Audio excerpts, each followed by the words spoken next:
Hello, everyone. I'm Paula Lem with Poets and Quants, and welcome to our weekly podcast, Business Casual. I'm joined today by my co-hosts, Maria Wakvilla and Caroline DRT Edwards. Maria is the founder of Applicant Lab, and Caroline was head of admissions at INSEAD and is co-founder of Fortuna Admissions. So, we are going to try something different today. Not too different. Don't panic, anyone. We've got just a quick mixed bag of news before we go into our main topic.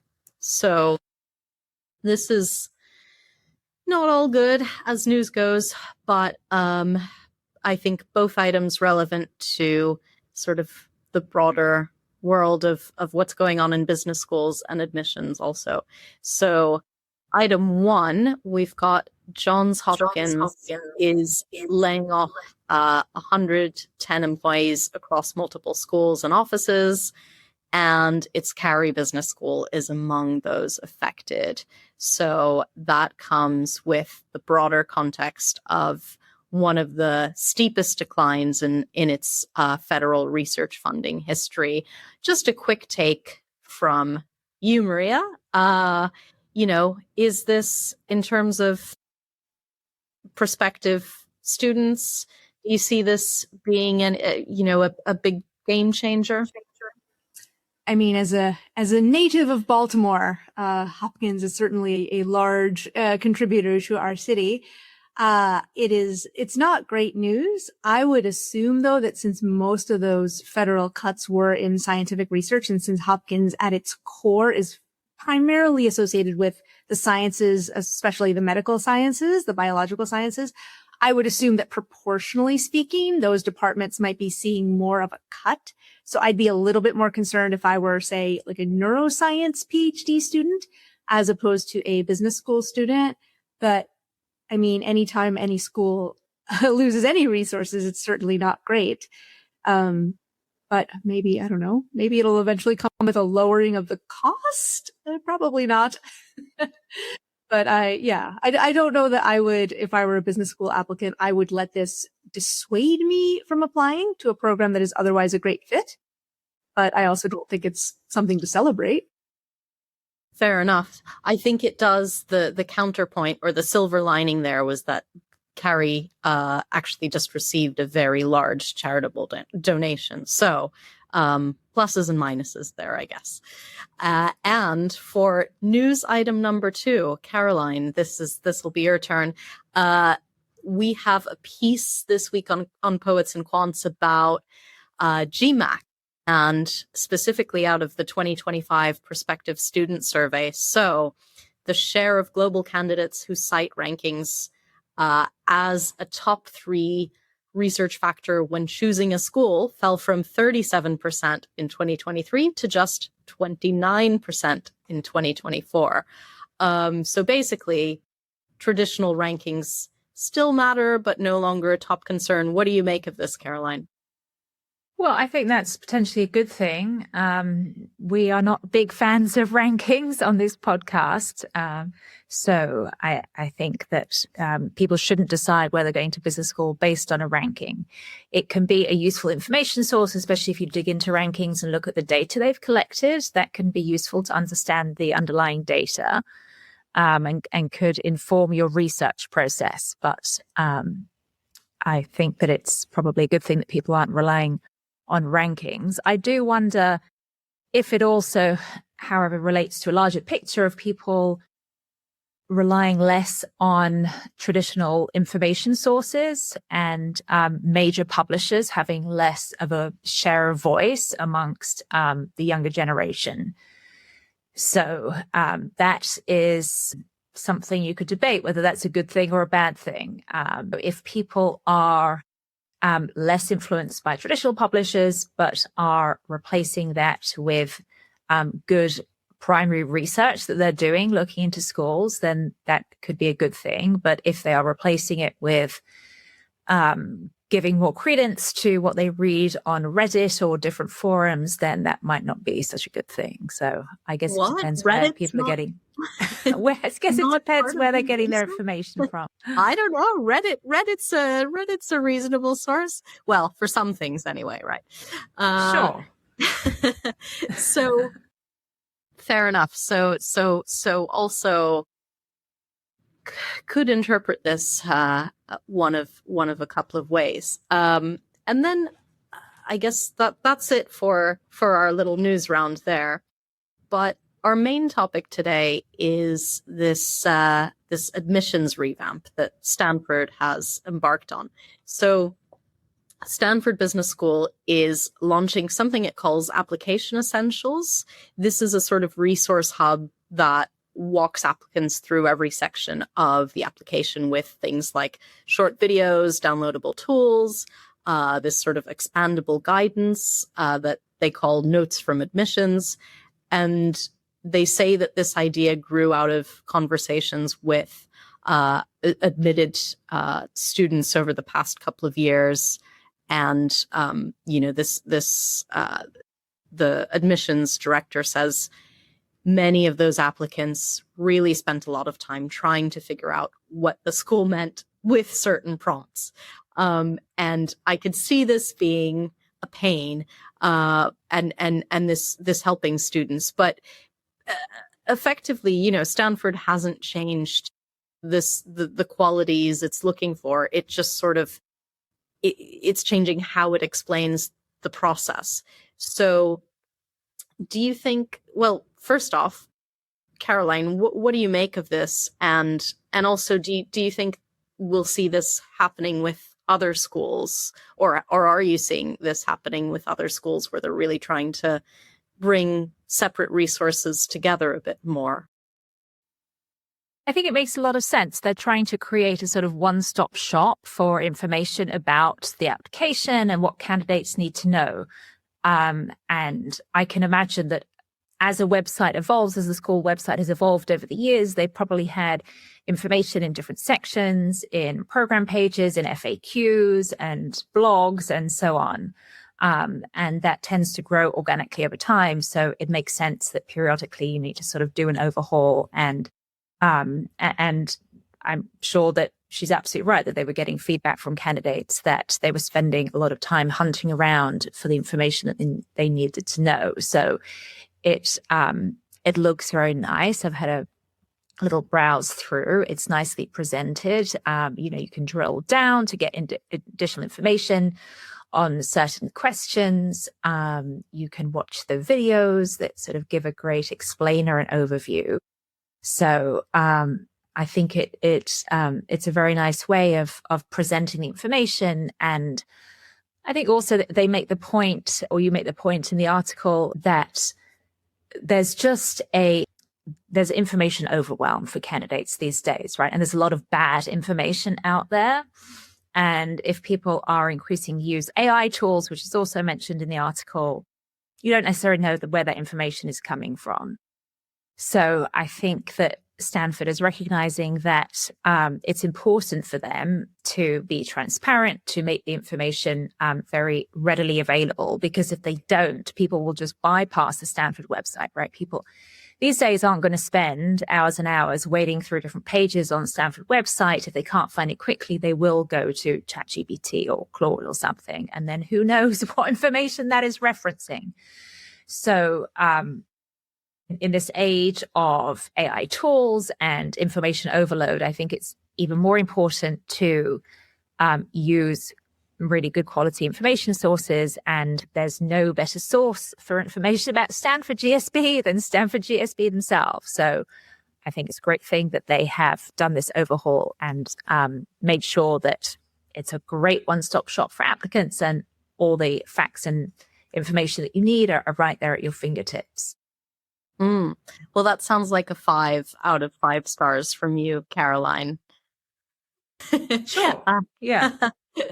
So, Maria, the admissions team has said that applicants for Stanford spend too much time worrying about what the questions mean rather than reflecting on their answers. I'm curious whether beyond Stanford, whether that's something you've seen with applicants? I mean, it's bound to happen for any application process, but I do think that Stanford's what matters most to you and why question is definitely the most esoteric or the least concrete of the business school questions. So of all of the essay questions, it's probably the one that does create the most level of anxiety and angst and hand-wringing. So I think it's great for folks to reflect. And that's something that I think Caroline and I and our colleagues, we work with clients specifically to help guide them through that process, to help them identify like what actually does matter most to you and how do you portray that in the application. So this is this site, it's great that they have put together, they've joined a number of other business schools that also offer similar, sort of resources like this. And as I said in the article, this is a lot of these pages. It's linking out to pages that were already existing. But I do think it's nice that Stanford is putting it all in one friendly, easy to find location. I do think that their new head of admissions, well, she's not so new anymore, but she has been trying to make, the admissions team there seem a little bit more approachable. I'm so sorry. Did you just hear? There was a motorcycle that just revved very loudly outside. Okay. Sorry about that. Sorry, Tori. We'll have to start that one over.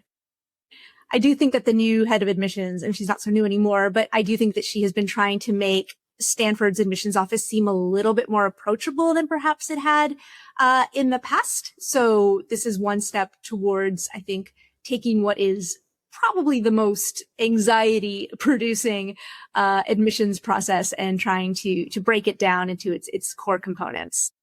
Something I would add is also that when I was at INSEAD, sometimes we would end up rejecting candidates not because there was anything fundamentally at issue with their profile or their preparedness for the program, but they just hadn't understood the application process and had made some bad choices in how they had presented themselves, whether it was in the essays or a bad choice of recommender, or perhaps they hadn't understood the importance of the GMAT or the GRE and hadn't really tried with that, even though it looked like they probably had the academic potential to do much better than they actually did.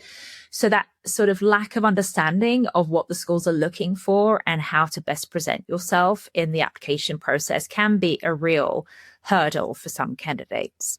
And so I'm sure that Stanford has also seen applications where they wish that the candidate had better understood what was expected of them in the process, because they could see that the raw material was there. It just, in a very competitive process, it's not just about having the raw material, it's also about communicating your candidacy effectively. And so I'm sure this is part of an effort to make sure that everyone who applies is able to sort of understand what is expected of them and can convey that effectively. To follow up on that, I mean, that's quite interesting. Like, what are there trends you're seeing when candidates make a misstep in that way? I mean, you mentioned like choice of a bad reviewer. Is that what's a poor choice of reviewer? And then going back to our original essay question, are there any? I'm curious if you've got an example or two of, where you see the raw talent, but the essay just isn't working. Yeah. So with recommenders, I mean, there's lots of options for bad recommendations. So it could be maybe it's someone who you haven't worked with for several years. So the schools really want to see recommendations from people, ideally who've worked with you over the past few years. So if someone's been working for 6 or 7 years and their recommendation is someone who worked with them in the first year or two of their career, then that is perhaps not as useful. Or perhaps it's not a professional recommendation, right? Schools prefer to have professional recommendations. Sometimes you'll see people who will have mobilized a professor or somebody from an extracurricular capacity, when it would have been better to have somebody who is actually someone who supervised them. Or they might get a recommendation from someone who's really a peer at work, rather than someone who is more senior than them. Or they might get someone who's much more senior than them, right? The CEO of their company. And then that person doesn't know them very well and can't actually give much detail about what they've done and the impact that they've had. So there's lots of mistakes you can make when it comes to figuring out who to ask for your recommendation. Mm.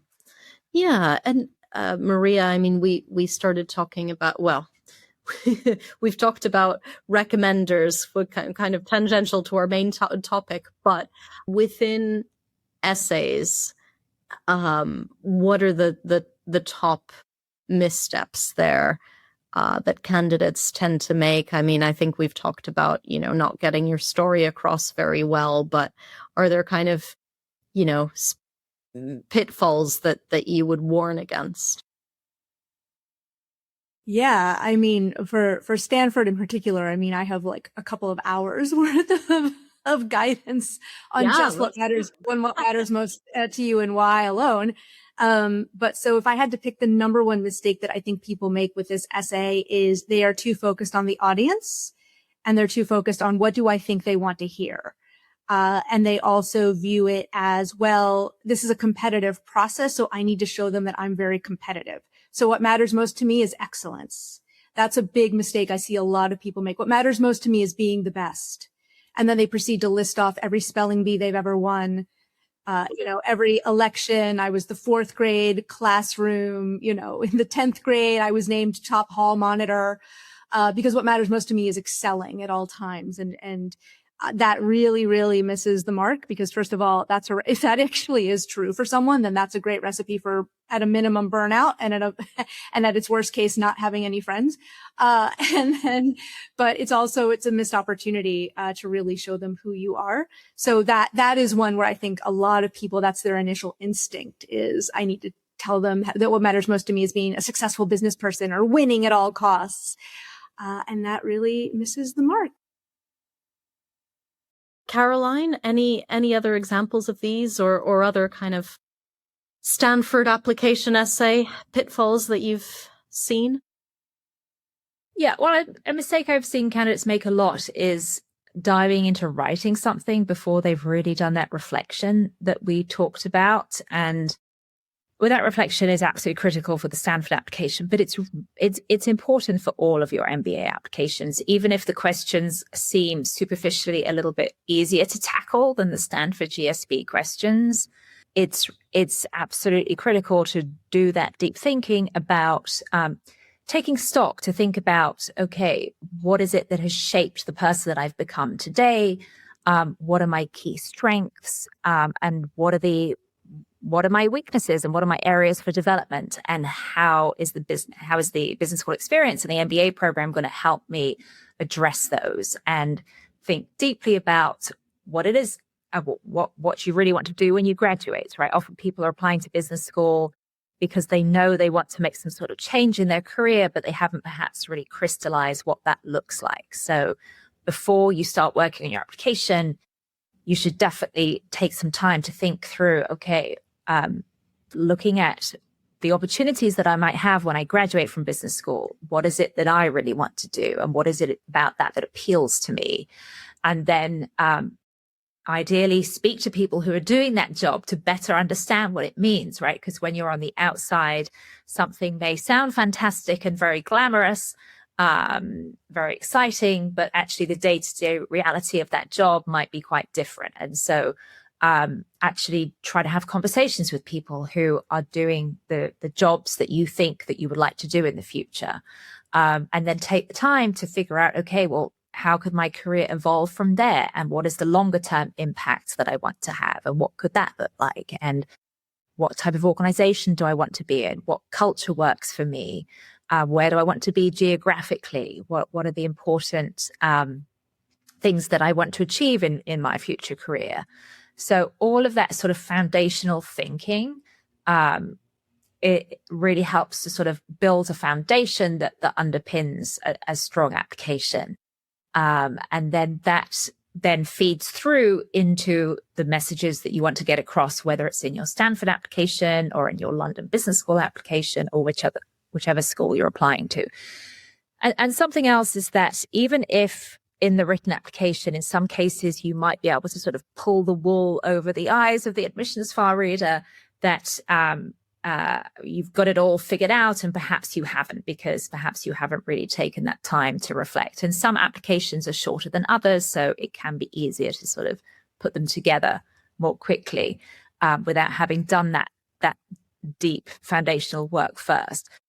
The problem with that is that you're going to then fall down at the interview stage, because at the interview stage, they are going to grill you about, why do you want to come to this business school, and what are you going to get out of it, and what is it that particularly interests you? What are you going to get involved in? Why do you want that particular job post MBA? How have you learned about that career? And then, really drilling down on your future career goals and why you've made that decision. And so if you haven't done that foundational work, and if you manage to sort of get away with it in the written application phase, you definitely won't get away with it at the interview stage. And then, of course, you need to have some alignment between what you're saying in your written application and what you present at the interview stage. So the best thing is to have done all of that upfront work before you even start writing your application. Yes. This all sounds very sensible. So, final question for me here for both of you. Maria, first, if you could redesign one part of an MBA application for maybe not necessarily the essay itself or the essays themselves, but just in the experience of applying, what would you change? Do you mean from the perspective of what would make it easier for applicants, or what would be better for admissions officers? Like whose perspective am I taking here? Because I have very different answers depending on. Oh, I'd love to. Can we do one of each? Sure, absolutely. So if I were running admissions, I would absolutely put more of these video interviews into place. And I would not give you any thinking time. So sometimes some of the existing video interviews will say, you have 30 seconds to think. And that's ridiculous. Because how many times in real life do we get 30 seconds to think before we start to speak? So I would do something like that, because I think that, and I would do it in a locked down browser environment, like when you take the SAT, so they can't, try to fake it with an AI video avatar. I would absolutely rely more on that, not only because it's in the age of AI and, with the essays, I think are becoming more of a commodity, but you really can learn a lot more about someone when you speak to them. That's why they have interviews. That's why the schools have interviews. So I would push some of that a little bit earlier into the process. Of course, that would make candidates stress out more, I think, than they do with an essay where they can have up to months and months and months to polish it.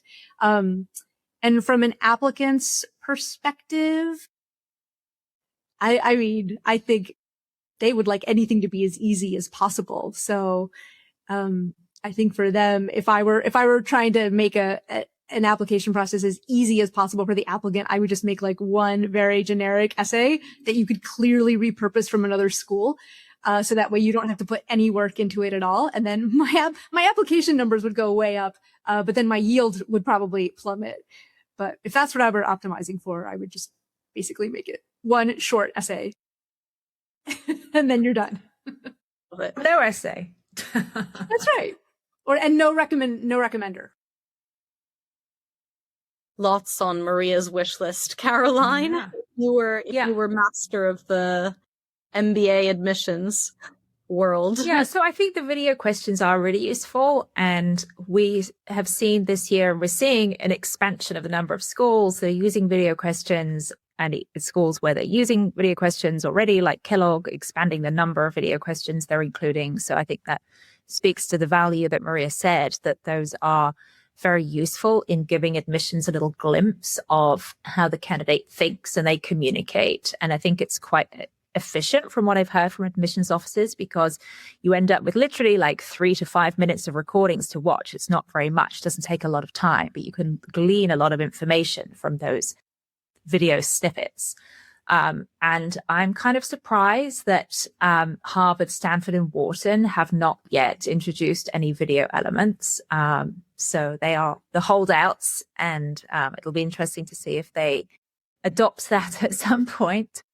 And then from the candidate perspective, I mean, I think in the application forms themselves, they could perhaps have more embedded information. So like in this one-stop shop page that Stanford has set up here, perhaps some more of that could actually be embedded into the information, into the application form, so that you could have some pop-up boxes that give candidates little snippets of advice on how to fill out the form. Like, for example, in where you have to list your previous professional positions, right? Could suggest put it in reverse chronological order, like you would in a resume, or give them advice on if you've worked in a foreign country, how to present currency. Give them advice. You can have a little point there about just making sure that this aligns with how you've presented your positions in your resume, right? Because you want to make sure that the information is consistent across your application. So I think that could be useful if they embedded some more little snippets of information and advice in the application forms themselves. Mm. Well, there you have it. Maria and Caroline on tweaking the MBA application. So we are out of time, and I'm not going to ask you both what you're going to make for dinner today or have for dinner today because I've got to run. But please come back next week, and I will ask Maria and Caroline what they're having to eat. And if you liked our discussion today, check out poetsandquants.com. And thank you so much to my co-hosts. And thanks everyone for listening.